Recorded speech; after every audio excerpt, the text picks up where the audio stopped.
할렐루야. 예배 자리에 나오신 부흥교회 성도님들 환영합니다. 우리가 이 시간 예수 그리스도를 바라보시면서 우리 모두 다 같이 찬양하며 나아가기를 원합니다. 약할 때 강함 대신에 나의 보배가 되신 주 나의 모든 것,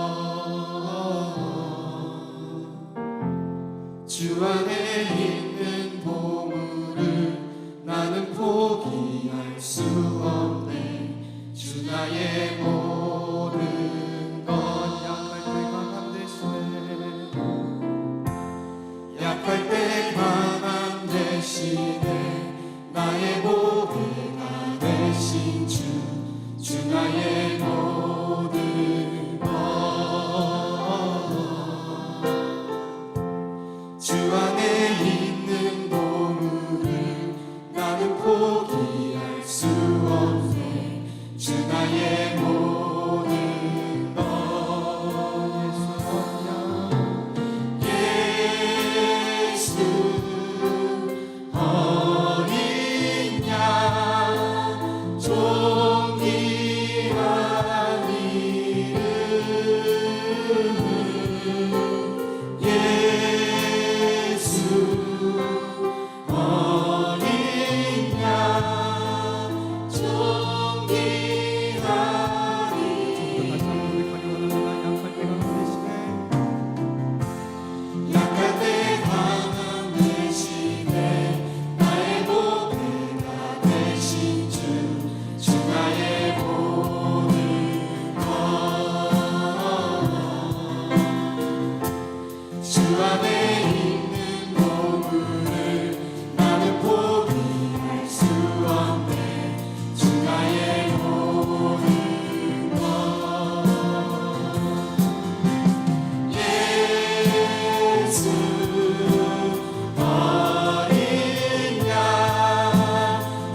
존귀한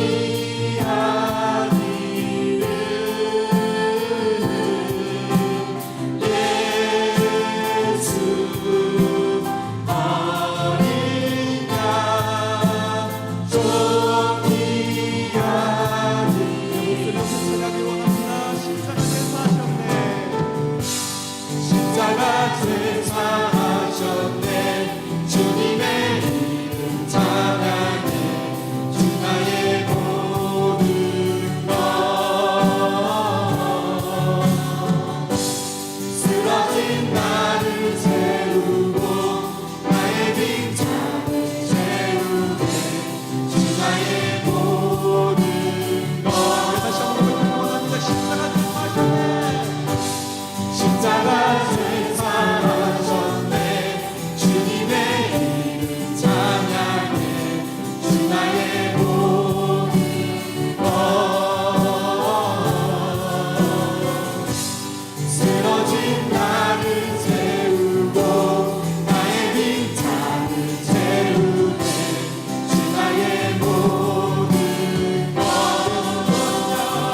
하시네 존귀한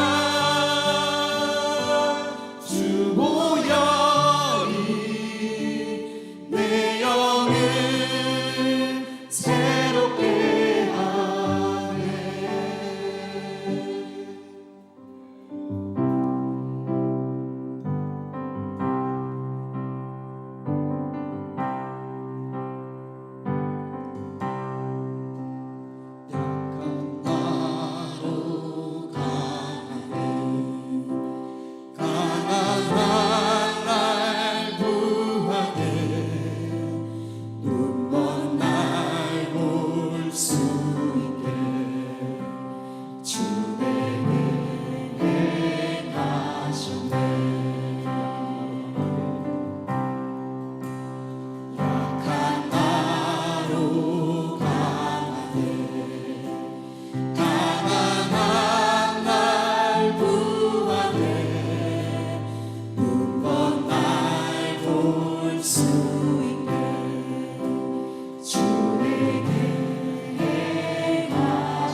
겸손한 마음으로 부활의 능력과 고난에 참여하며 그의 죽으심을 본받아 그리스도를 얻고 예수의 안에서 발견되려 함이라. 뼈대를 향하여 그리스도 예수 안에서 부름의 상을 위하여 달려가노라. 이전에 있는 것은 모두 잊어버리고 앞에 계신 그리스도께로 달려가노라.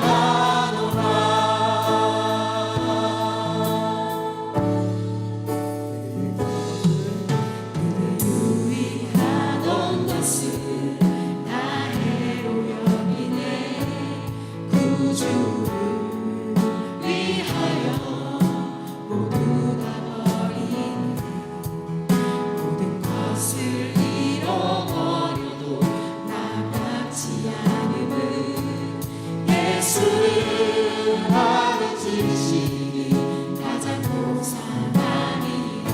죄를 신뢰하지 않고 죄를 신뢰하지 않고 겸손한 마음으로 부활의 능력과 고난에 참여하며 그의 죽으심을 본받아 그리스도를 얻고 예수의 안에서 발견되려 함이라.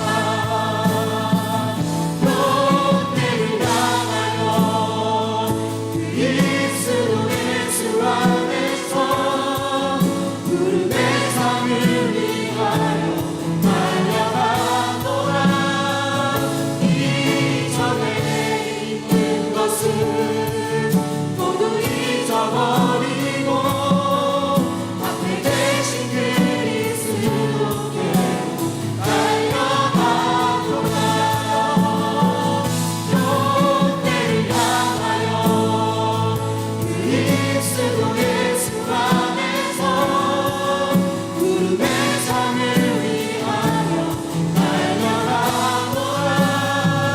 이전에 있는 것은 모두 잊어버리고 앞에 계신 그리스도께로 달려가노라.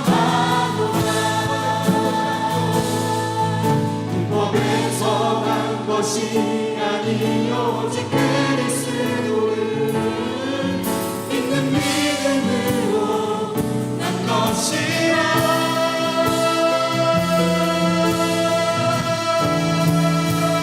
롯데를 향하여 그리스도 예수 안에서 부름의 상을 위하여 달려가노라. 이전에 있는 것은 모두 잊어버리고 앞에 계신 그리스도께로 달려가노라. 롯데를 향하여 그리스도 예수 안에서 부름의 상을 위하여 달려가노라. 이전에 있는 것은 모두 잊어버리고 앞에 계신 그리스도께로 달려가노라. 이전에 있는 것은 모두 잊어버리고 앞에 계신 그리스도께로 달려가노라.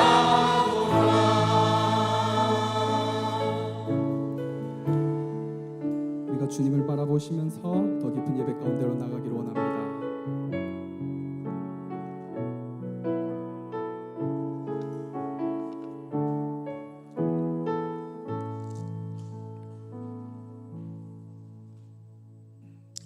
하나님이여, 내 속에 정한 마음을 창조하시고 내 안에 정직한 영을 새롭게 하소서. 나를 주 앞에서 쫓아내지 마시며 주의 성령을 내게서 거두지 마소서. 주의 구원의 즐거움을 내게 회복시켜 주시고 자원하는 심령을 주사 나를 붙들어 주시옵소서. 아멘. 하나님은 영이시니 예비하는 자가 영과 진리로 예비할지어다. 아멘. 사도신경 우리의 신앙을 함께 고백하겠습니다. 나는 전능하신 아버지 하나님 천지의 창조주를 믿습니다. 나는 그의 유일하신 아들 우리 주 예수 그리스도를 믿습니다. 그는 성령으로 잉태되어 동정녀 마리아에게서 나시고 본디오 빌라도에게 고난을 받아 십자가에 못 박혀 죽으시고 장사된 지 사흘 만에 죽은 자 가운데서 다시 살아나셨으며 하늘에 오르시어 전능하신 아버지 하나님 우편에 앉아 계시다가 거기로부터 살아있는 자와 죽은 자를 심판하러 오십니다. 나는 성령을 믿으며 거룩한 공교회와 성도의 교제와 죄를 용서받는 것과 몸의 부활과 영생을 믿습니다. 아멘. 찬송가 73장 함께 찬양하겠습니다.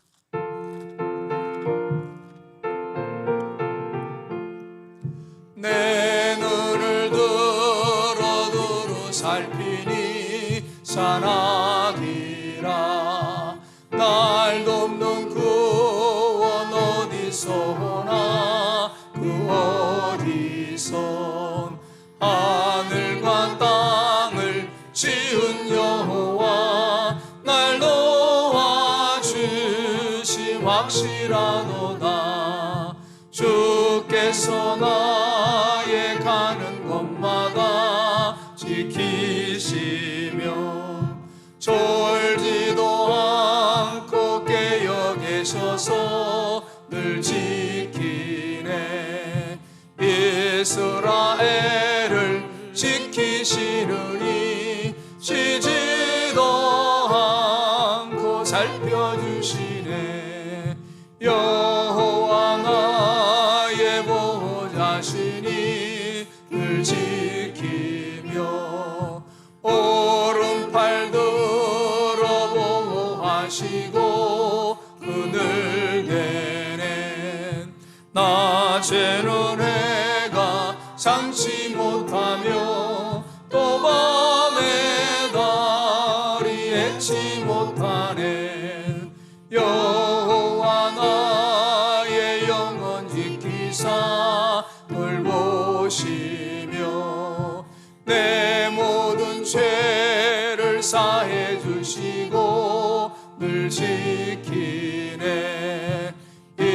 이제로부터 영원 무궁히 주 나의 주 우리 지켜주시리. 아멘. 예배를 위해서 우리를 대표해서 오성근 장로님께서 기도해 주시겠습니다.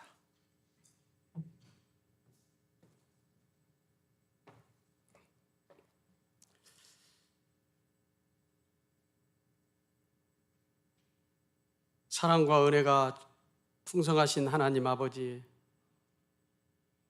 오늘 또 변함이 없으신 사랑으로 저희를 붙들어 주시고 주님 전으로 인도하여 주시니 감사드립니다. 전심으로 하나님께 드리는 우리의 예배를 연락하시고 하나님 영광 받아 주시옵소서. 이 시간 머리 숙여 기도하는 모든 성도들에게 크신 복을 내려주시고 하나님의 은혜로 충만하게 채워 주시옵소서. 영원히 죽을 수밖에 없는 저희들을 십자가의 보혈로 우리의 죄를 다 씻어주시고 저희들을 하나님의 자녀로 살아가게 하시니 더욱 감사를 드립니다. 세상의 풍조와 육체의 욕심을 따라 살지는 않았는지 한 주간의 삶을 돌이켜봅니다. 이 시간 저희들의 죄와 허물을 다 용서해 주시고 성령의 충만함으로 인도하여 주시옵소서. 하나님 아버지, 전심으로 간절함으로 온 교우들과 합심하여 기도합니다.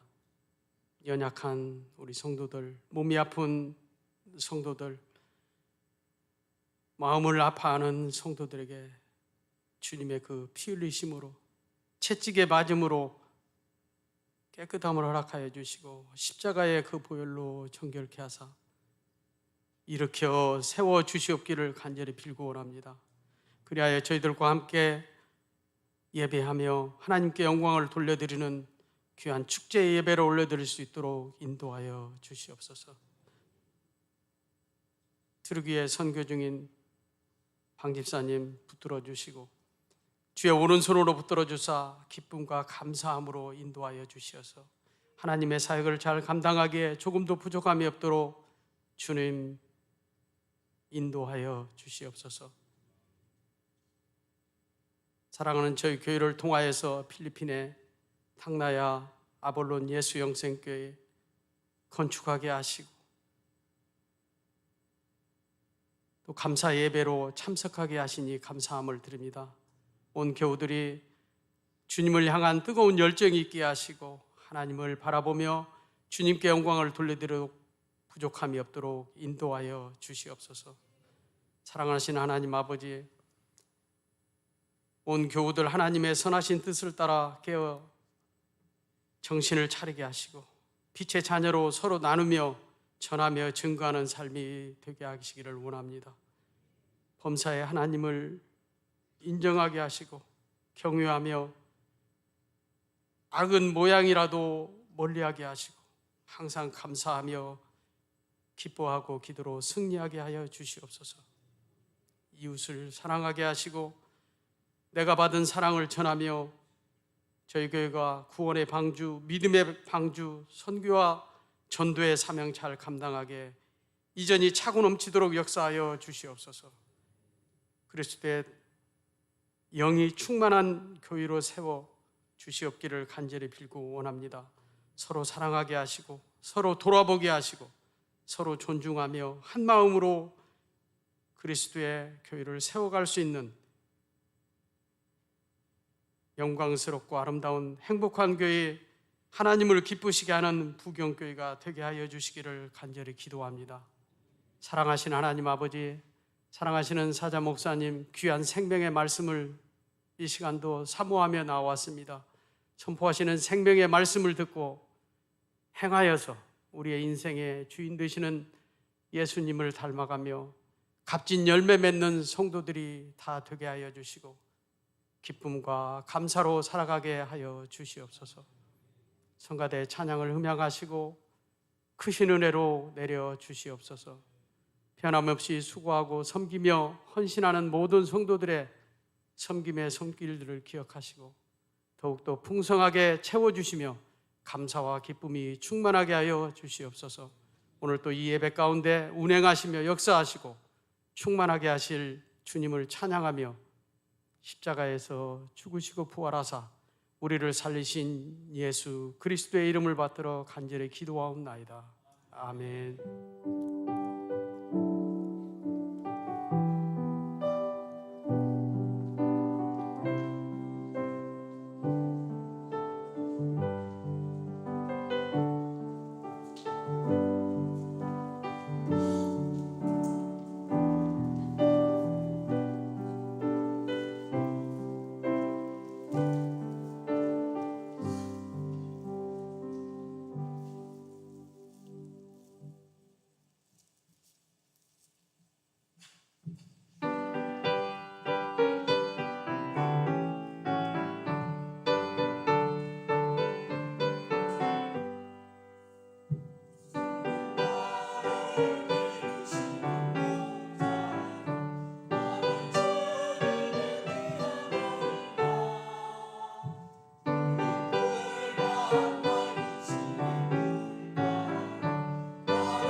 우리 오늘 찬양 감사합니다. 오늘 함께 받을 하나님의 말씀은 구약 성경 시편 23편 1절에서 6절까지 말씀을 한 절씩 교독하겠습니다. 여호와는 나의 목자시니 내게 부족함이 없으리로다. 그가 나를 푸른 풀밭에 누이시며 쉴만한 물가로 인도하시는도다. 내 영혼을 소생시키시고 자기 이름을 위하여 의의 길로 인도하시는도다. 내가 사망의 음침한 골짜기로 다닐지라도 해를 두려워하지 않을 것은 주께서 나와 함께 하심이라. 주의 지팡이와 막대기가 나를 안위하시나이다. 주께서 내 원수의 목전에서 내게 상을 차려주시고 기름을 내 머리에 부으셨으니 내 잔이 넘치나이다. 내 평생의 선하심과 인자하심이 반드시 나를 따르리니 내가 여호와의 집에 영원히 살리로다. 아멘. 무더위가 막바지 기승을 부리고 있습니다. 한 주간 동안에 여러분의 삶에 주님의 평안이 가득했습니까? 자신과 잘 지냈습니까? 이웃과도 화목하셨나요? 하나님과도 화목하셨습니까? 하나님의 평강이 여러분의 마음에 또 이웃에게 가정에 하시는 범사에 하나님의 은총이 가득하기를 축복합니다. 그런 마음으로 옆에 분에게 샬롬 인사하겠습니다.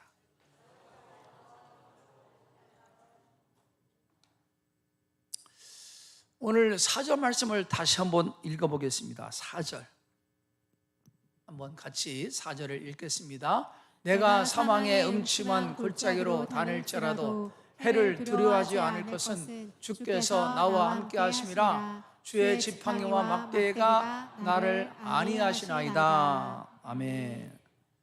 시편 23편 앞부분은 목자가 양을 푸른 풀밭 쉴만한 물가로 인도하는 평화롭고 목가적인 그런 분위기였습니다. 근데 오늘 말씀은 앞의 모습과는 너무 다른 대조적인 모습이 오늘 말씀입니다. 뭘 말씀하냐면은 오늘 이 사망의 골짜기, 음침한 골짜기라고 하는 이 그 단어, 이 문장은 공동 번역에는 음산한 죽음의 골짜기라고 해서 음산한 죽음의 골짜기. 앞에는 평화롭고 대단히 목가적인 그런 분위기. 그러나 지금의 말씀은 음산한 죽음의 그림자가 드리운 그런 모습이라고 성경은 기록합니다. 이것은 뭘 말씀하냐면은 인생에는 이렇게 푸른 풀밭, 쉴만한 물가와 같은 형통한 날, 평안한 날만 있는 것이 아니라 음산한 어둠의 골짜기 같은 폭풍우가 몰아치는 고통스러운 날도 있다고 하는 것을 우리에게 말해주고 있는 것이죠. 그래서 야고보 사도도 말씀하기를 너희 중에 고난당하는 자가 있느냐? 저는 기도할 것이고 즐거워하는 자가 있느냐? 그는 찬송할지라. 이 고난과 즐거움이 우리 삶에 찾아옵니다. 고난과 즐거움이 있어요. 전도서 7장 14절 말씀을 한번 읽어보겠습니다. 시작. 형통한 날에는 기뻐하고 곤고한 날에는 되돌아보아라. 이 두 가지를 하나님이 병행하게 하사 사람이 그의 장래를 능히 하려 알지 못하게 하셨느니라. 이 전도서에도 말씀하기를 곤고한 날과 형통이 우리의 삶에 병행하고 있다, 그렇게 말씀합니다. 그렇습니다. 인생은 형통한 날만 계속 지속되는 것이 아니라 곤고한 날도 우리의 삶에 찾아옵니다. 어떤 사람에게는 형통한 날만 계속 있고 어떤 사람에게는 곤고함만 계속해도 그렇지 않습니다. 형통과 곤고가 이렇게 병행해서 찾아와요. 아마 지금 여러분의 삶도 어떤 분은 차가운 겨울처럼 이 곤고한 날, 고난의 시간을 보내고 있는 분도 계실 겁니다. 그런가 하면 어떤 분은 따뜻한 봄날처럼 형통한 평화스러운 그런 날을 보내는 분도 계실 거예요. 지금 시인이 말하는 사망의 음침한 골짜기는 슬픔의 때, 고통스러운 때, 위기의 순간, 고독의 순간, 상실의 때, 자칫 내 인생이 깊은 낭떠러지로 떨어질 위험에 처한 상황을 말하는 겁니다. 음산한 죽음의 골짜기를 내가 지나고 있다, 그렇게 말하고 있습니다. 지금 시인이 고백하는 이 사망의 음침한 골짜기는 즉 고독과 상실과 아픔과 괴로움의 이 시간은 어떤 특별한 사람에게만 찾아오는 것이 아니라 인간이라면 우리 모두에게 보편적으로 찾아오는 사건이 이 사망의 음침한 골짜기예요. 우리 모두에게 찾아옵니다.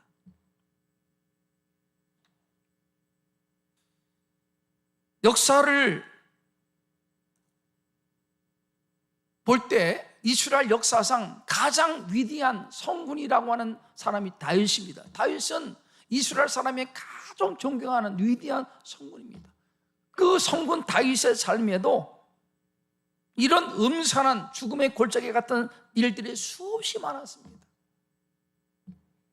다윗이 아끼고 사랑했던 아들 압살롬은 용모가 출중한 아주 잘생긴 아들이었습니다. 다윗이 아끼고 사랑했던 아들. 그런데 그 압살롬이 부왕 자신에게 칼을 겨누고 반역했을 때 아버지 다윗은 아무런 대항도 하지 않고 울면서 맨발로 궁궐을 도망쳐 나옵니다. 왜 다윗이 그 자기 아들을 반역했을 때 아무런 대항도 하지 않고 궁궐을 빠져나왔을까? 여러분, 다윗 주변에는 전쟁에 능한 기라성 같은 용사들이 많이 있습니다. 또 다윗 자신도 전쟁의 싸움에 능한 용사적인 용사가 다 있습니다. 그런데 왜 다윗은 아무런 대항도 하지 않고 싸워보지도 않고 그냥 맨발로 궁궐에서 나왔을까? 그것은 그 반역한 사람이 자기 아들이기 때문에, 사랑하는 아들이기 때문에 그와 싸우지 않고 그냥 다윗이 그냥 나와버려요. 후에 이 반역한 압살롬이 전쟁에서 죽었다는 소식을 듣고 다윗이 대성통곡합니다. 내 사랑하는 아들아 압살롬아, 압살롬아, 내가 너를 대신하여 죽었으면 내 아들 압살롬하고 대성통곡해요. 바로 이때가 다윗에게는 사망의 음침한 골짜기를 통과하는 그런 때였을 것이다, 그렇게 볼 수 있어요. 얼마나 마음이 괴롭겠습니까? 또 다윗이 사울왕의 칼을 피해서 광야를 헤매던 험난했던 10년의 광야 생활도 그의 삶에 정말 너무너무 힘든 그런 괴로움의 시간이었을 거다 생각합니다. 그때 지은 시가 시편 55편, 한번 4절 5절을 한번 읽어보겠습니다. 시편 55편 4절을 읽겠습니다. 내 마음이 내 속에서 심히 아파하며 사망의 위험이 내게 이르렀도다. 두려움과 떨림이 내게 이르렀고 공포가 나를 덮었도다. 그 사울의 칼을 피해서 광야를 막 도망 다닐 때 다윗의 심정,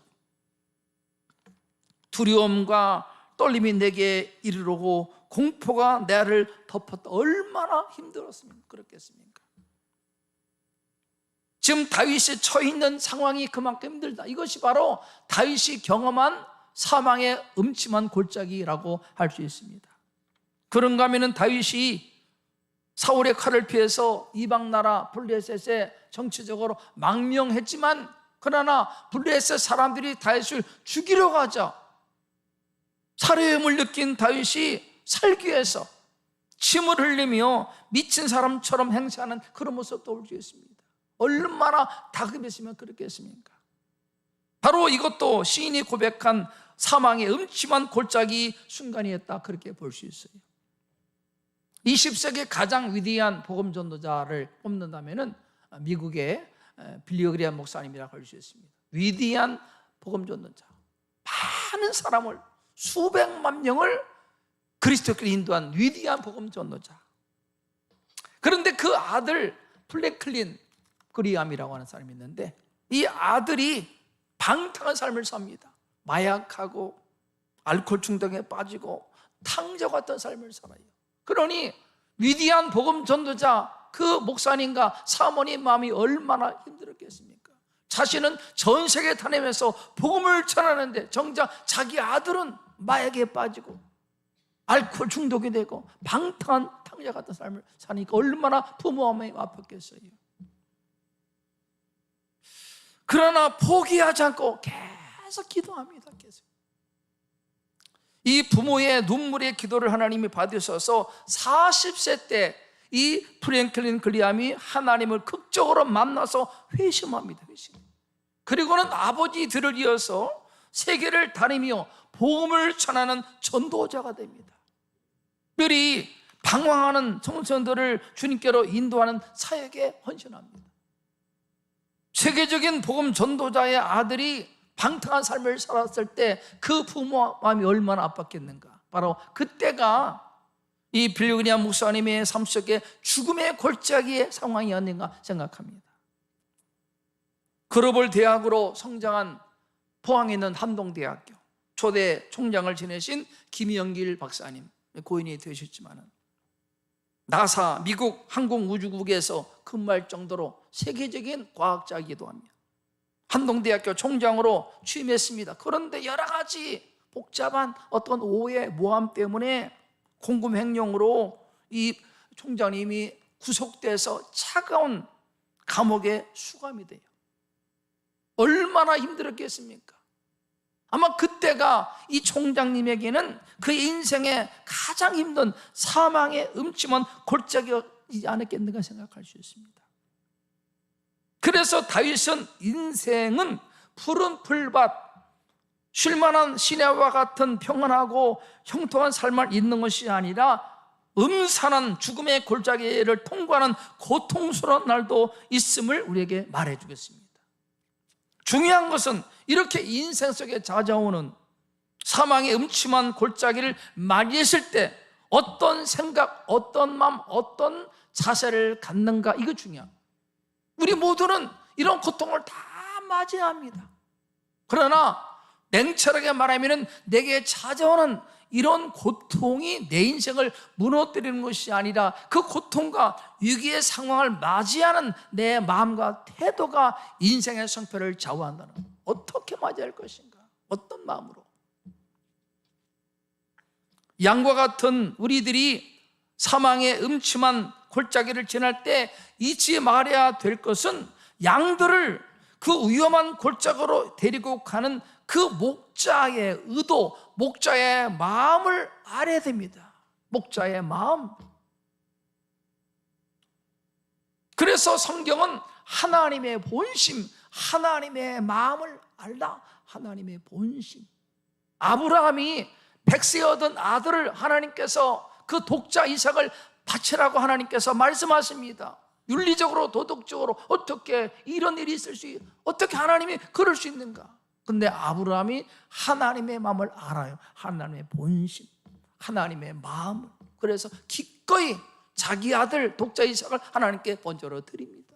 하나님의 마음을 알기 때문에, 본심을 알기 때문에. 하나님은 그런 분이 아님을 알기 때문에 아브라함이 믿음으로 독자 이삭을 하나님께 드립니다. 그러므로 우리가 양과 같은 우리가 음산한 사망의 골짜기를 지날 때 알아야 될 것은 목자 대신 그 아버지 하나님의 마음을 알아요. 하나님의 마음을, 하나님의 의도.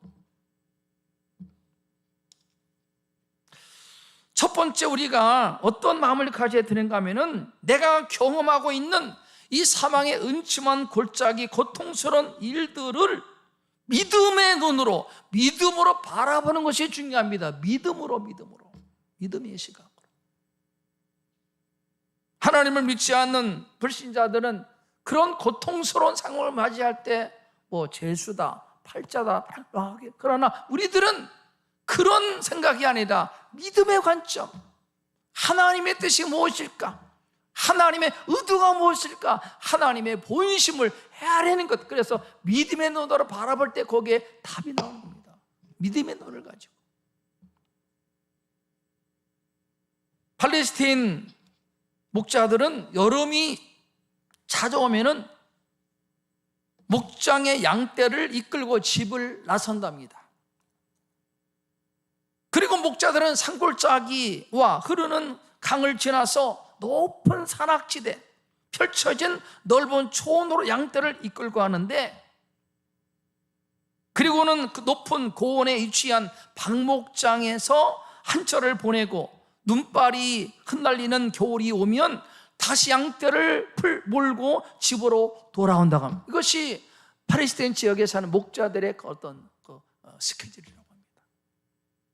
바로 그때 집을 나서서 높은 고원에 위치한 초원이 있는 방목장으로 양떼를 데리고 이동하는 그 시간은 양떼들에게는 가장 위험한 때라고 합니다.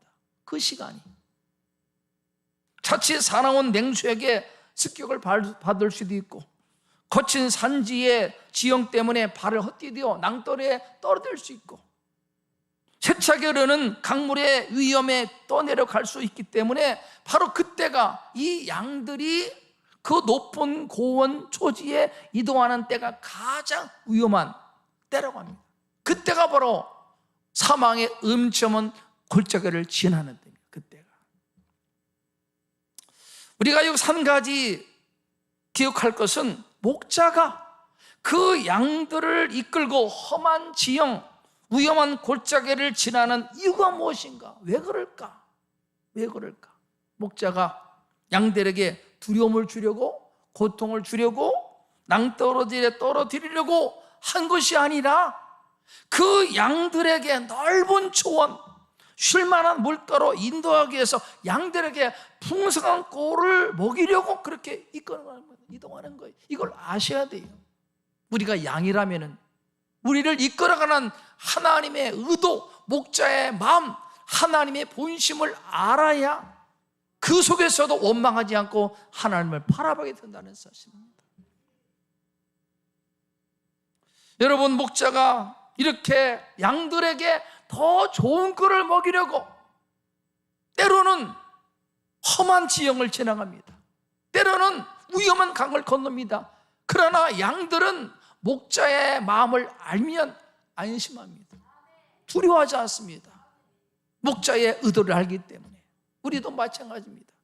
지금 내가 이해할 수 없는 어떤 고난이 오고 내 삶 속에 사망의 엄청난 골짜기 같은 것을 찾아올지라도 나를 구속하신 예수를 내주신 그 하나님 아버지의 사랑과 그 마음과 본심을 안다면 우리는 그런 속에서도 두려워하지 않고 하나님을 신뢰하고 하나님을 의지하고 바라보게 될 수 있다는 말입니다. 그런 마음을 가져야 됩니다. 그래서 매사 모든 것을 믿음의 눈으로 하나님의 뜻을 깨닫고 하나님의 마음을 알아가는 우리 모든 성도 되기를 축복합니다.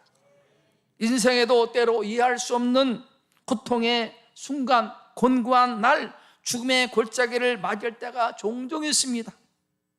이 시를 지은 다윗도 사무엘 선지자로부터 기름 부음을 받은 이후에 그의 삶이 장밋빛 인생이 된 것이 아니라 오히려 기름 부음을 받은 이후에 엄청난 시련과 고통의 세월을 보냅니다. 사울에게 미움을 받아서 무려 10년 이상 기약 없이 광야에서 도망다니는 세월을 보냅니다. 죽음의 골짜기 같은 시간을 보냅니다. 여러분, 애굽에서 구원받은 이스라엘 백성들 홍해 바다를 기적같이 건넙니다. 그들 앞에 펼쳐진 것은 약속의 땅, 가나안 땅이 아닙니다. 험한 광야가 그들 앞에 놓여졌습니다. 애굽에서 나왔습니다. 홍해를 건넜는데 건너고 보니까 광야예요. 광야. 먹을 음식도 낮에 더위, 밤에 추위를 피할 수 없는 험한 광야, 생존을 확신할 수 없는 사망의 골짜기 같은 험한 광야 40년 세월을 보낸 40년. 왜 그럴까? 왜일까? 왜 하나님은 다윗을 찾아와서 그에게 기름을 붓고 험한 광야 생활을 하게 하실까?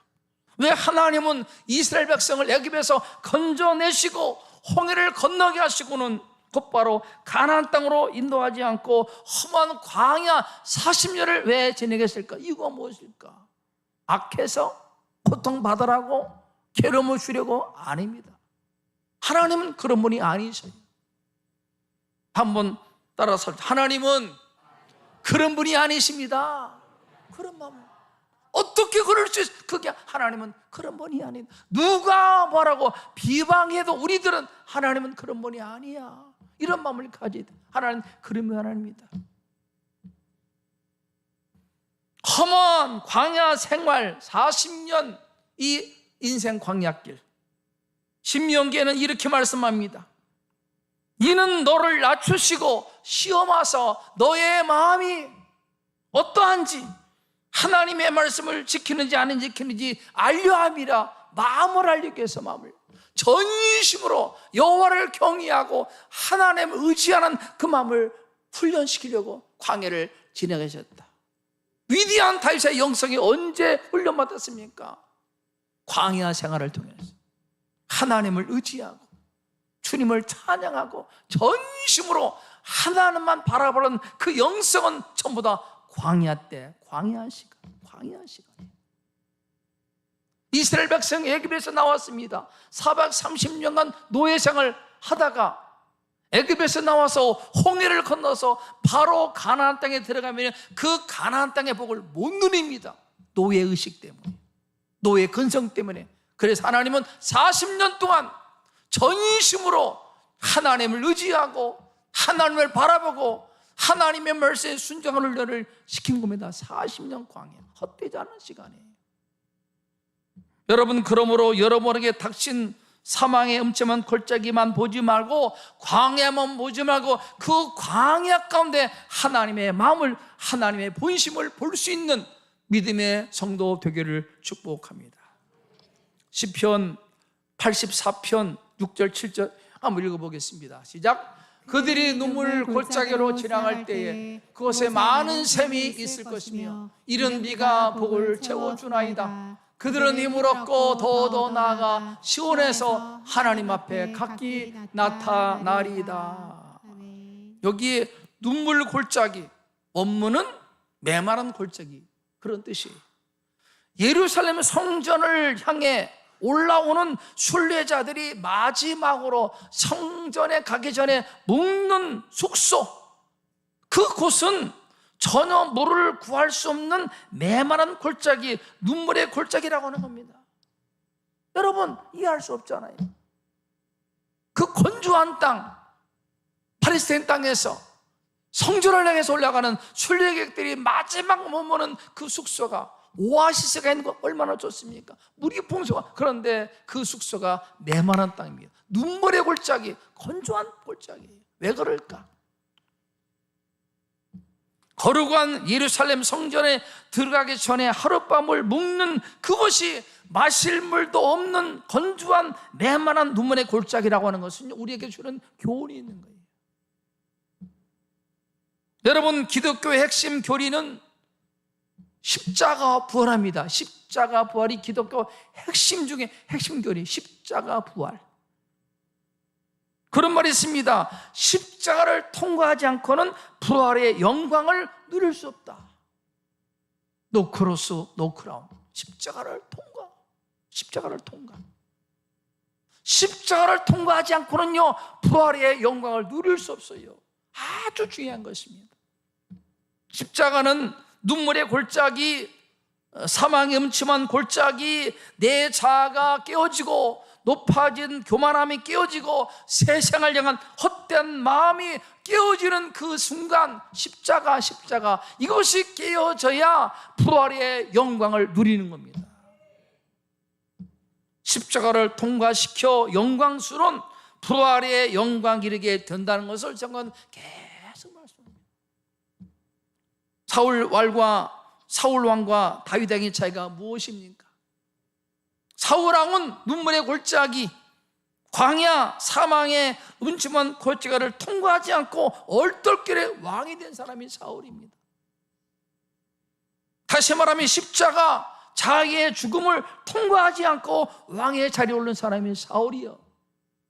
반면에 다윗은 무려 10년 이상 사울에게, 사무엘에게 기름 부음을 받았으면서도 10년 이상 광야 생활, 눈물의 골짜기, 사망의 음침한 골짜기, 자아가 끼워지는 십자가를 경험한 후에 왕이 됐습니다. 다윗은 그 차이입니다.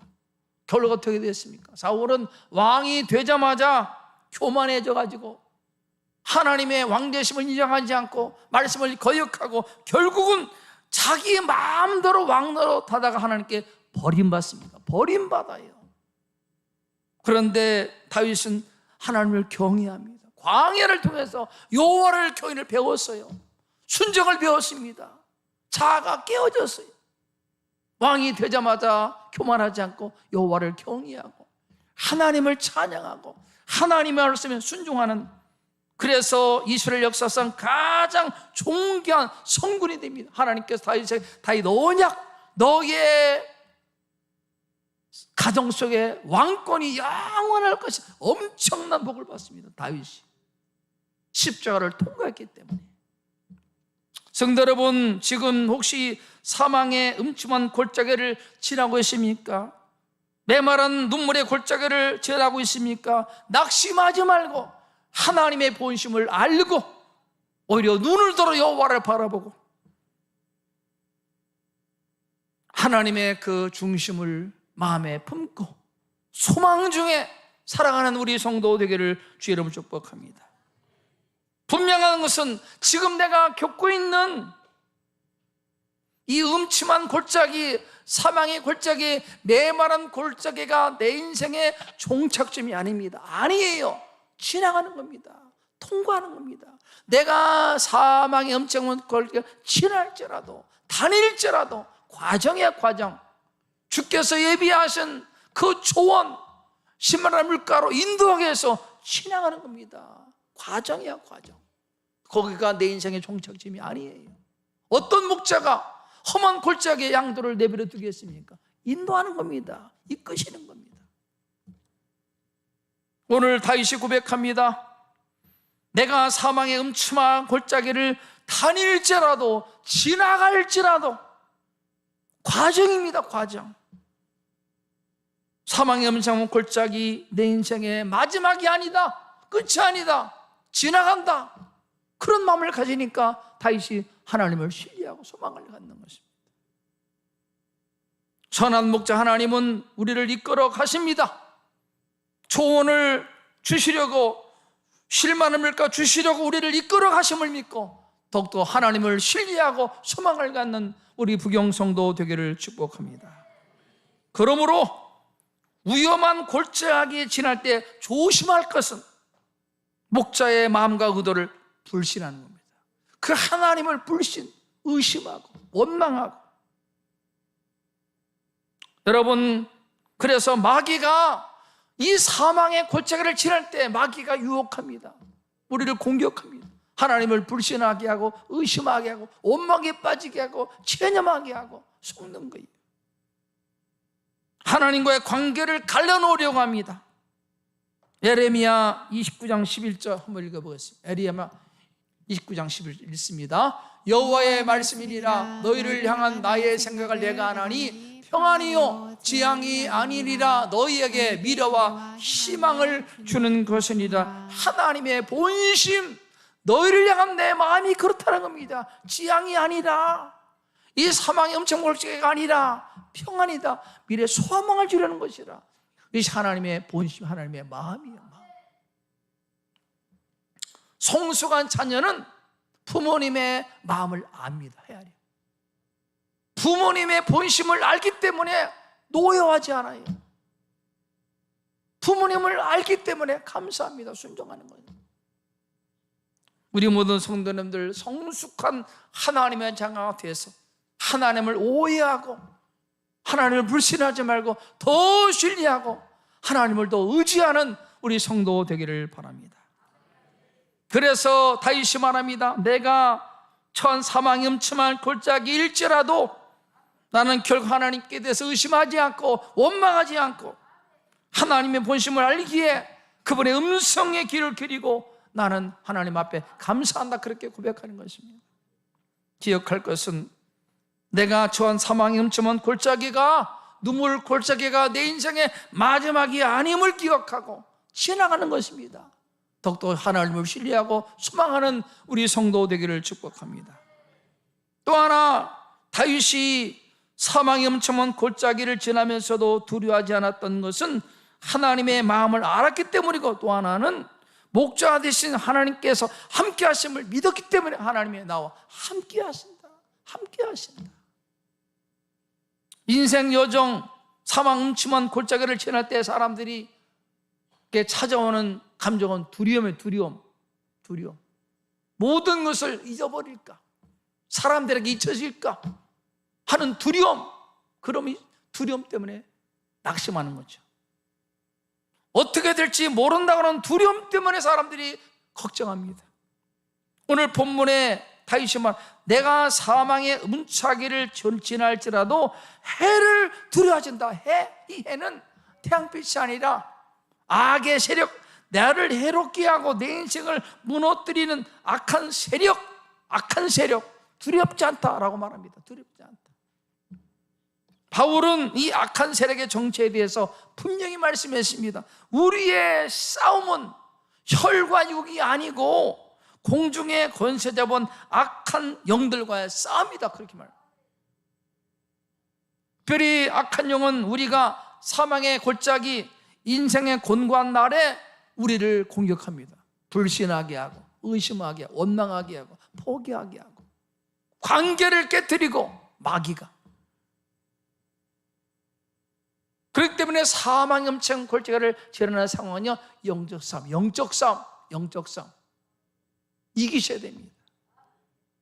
목자였다가 목회자가 된 필립 켈러 목사님, 자신의 목자 경험을 통해서 시편 23편을 이렇게 이야기한 책이 있어요. 목자와 양이라고 하는, 양과 목자. 그는 그렇게 말합니다. 목자가 양을 이끌고 고원, 초원 지역으로 이동하기 위해서 험한 골짜기, 때로 위험한 곳을 지날 때, 때로는 깜깜한 밤, 들판 골짜기에서 밤을 지칠 때가 있을 때, 그때 목자는 어느 때보다도 더욱 바짝 긴장해서 양들에게서 시선을 떼지 않고 양들을 세심하게 살핀답니다. 더 긴장해서.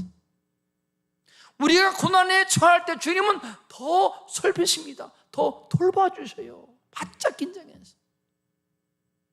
어느 때보다도 더 바짝 긴장해서 양들에게서 시선을 떼지 않고 양들을 살피는데, 그리고는 양의 곁을 결코 떠나지 않는다고 합니다.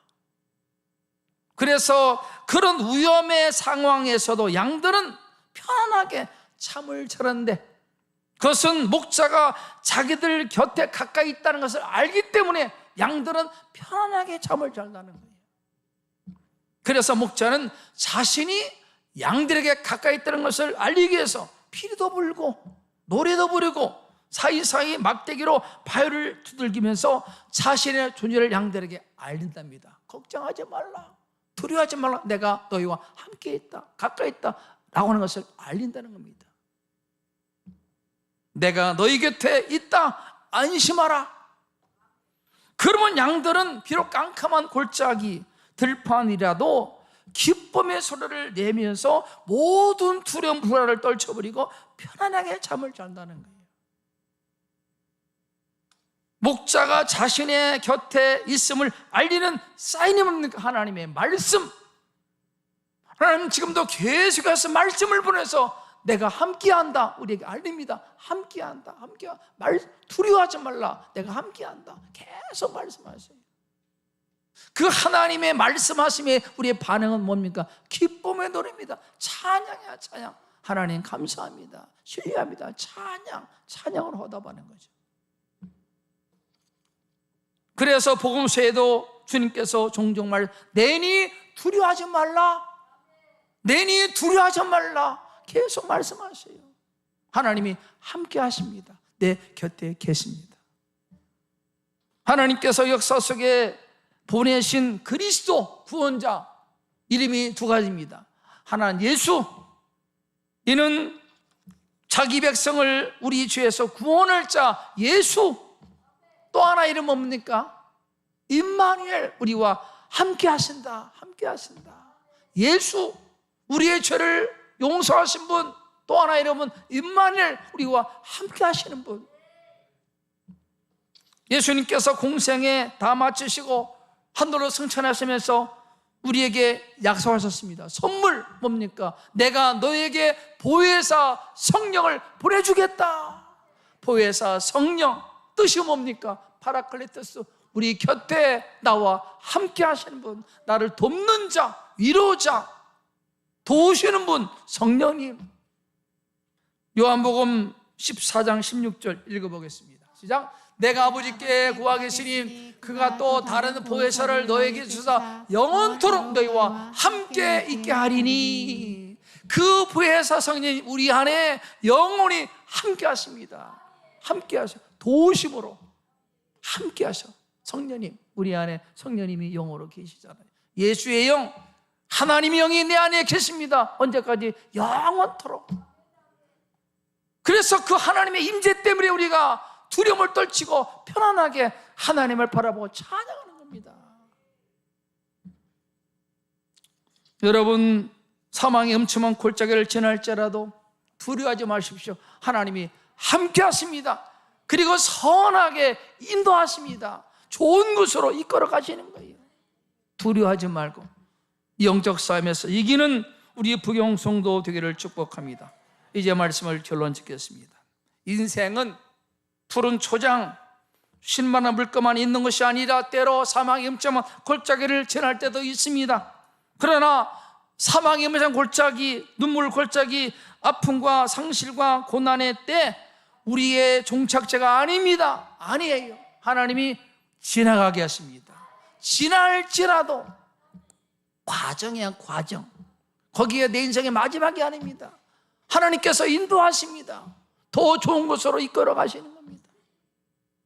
그러므로 하나님의 음성을 귀를 기울이고 하나님의 마음을 알고 독생자 주님을 주기까지 사랑하신 하나님의 마음을 알고 불신하지 말고 신뢰하고 또 귀를 기울여 주님의 음성을 듣고 하나님을 신뢰하는 우리 성도 되기를 축복합니다. 사망의 음창 골짜기에서도 우리를 하나님 홀로 두지 않습니다. 함께 하십니다. 졸지도 않고 주무시도 않고 우리와 함께 하십니다. 성령으로 우리와 함께 하셔요. 우리 안에 도우십니다. 성령님이. 이런 믿음을 가지고 오늘 다윗의 고백처럼 4절 한번 그 마음을 가지고 다시 한번 4절을 우리가 믿음으로 한번 읽어보겠습니다. 4절 읽겠습니다. 내가 사망의 음침한 골짜기로 다닐지라도 해를 두려워하지 않을 것은 주께서 나와 함께 하심이라. 주의 지팡이 막대가 나를 안위하시나이다. 이 고백이 여러분의 고백이 되기를 축복합니다. 복음성가 89장 한번 말씀을 기억하시면서 함께 불러보겠습니다. 복음성가 89장.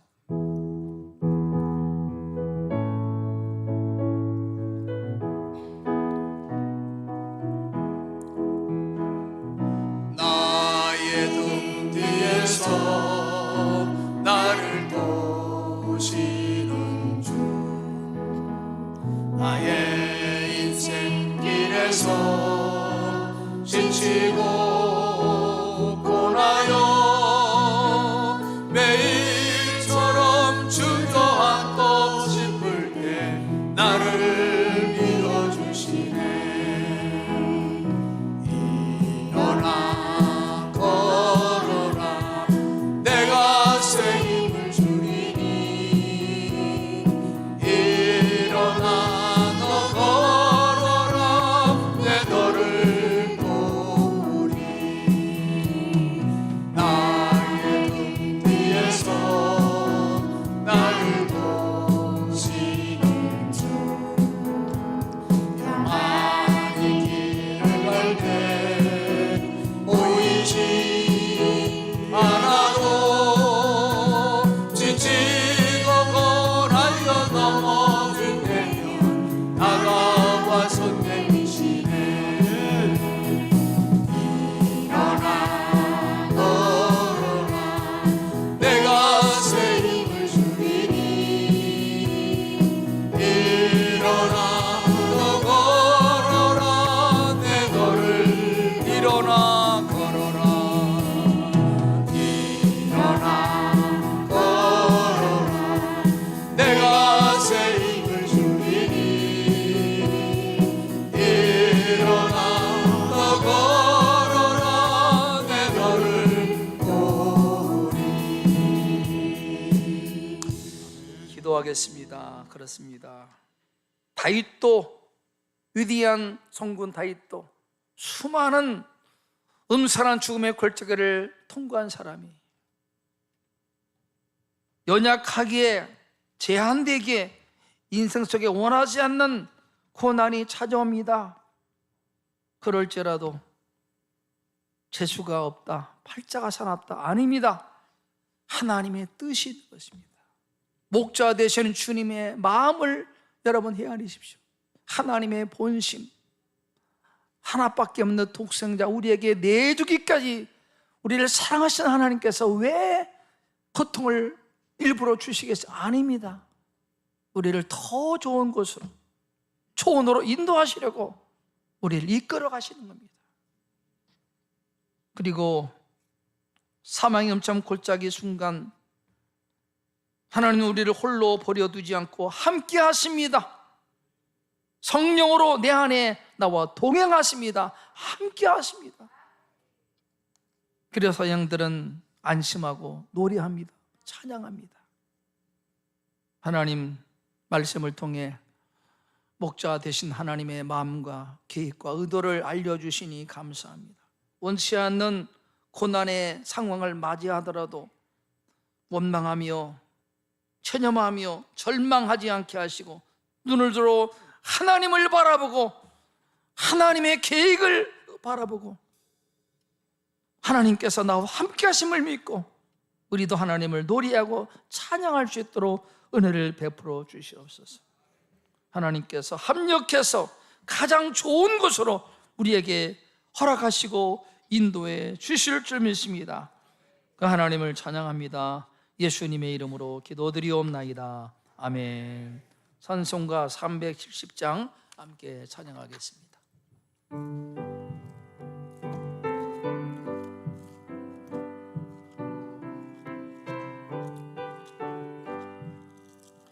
그 안에 있는 나에게 단 근심이 있으랴.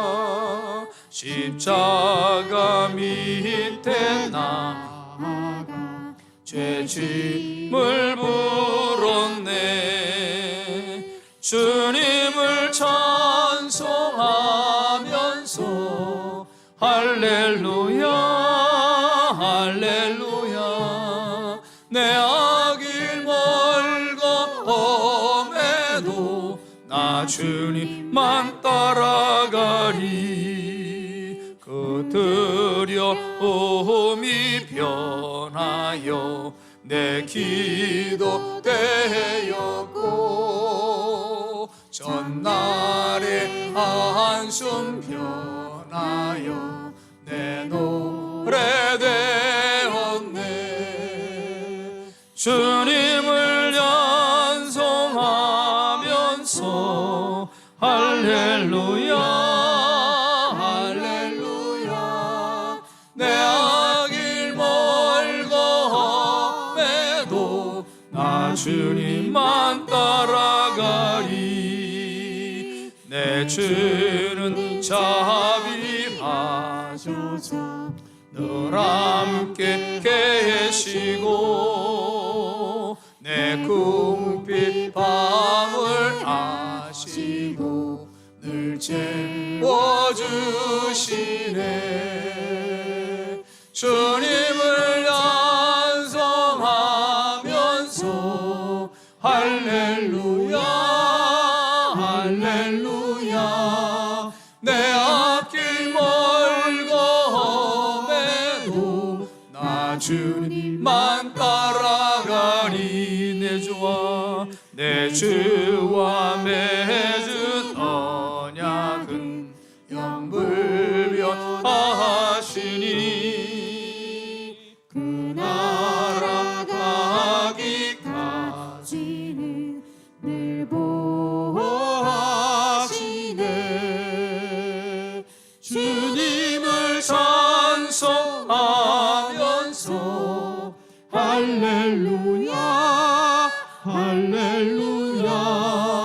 내 앞길 멀고 험해도 나 주님만 따라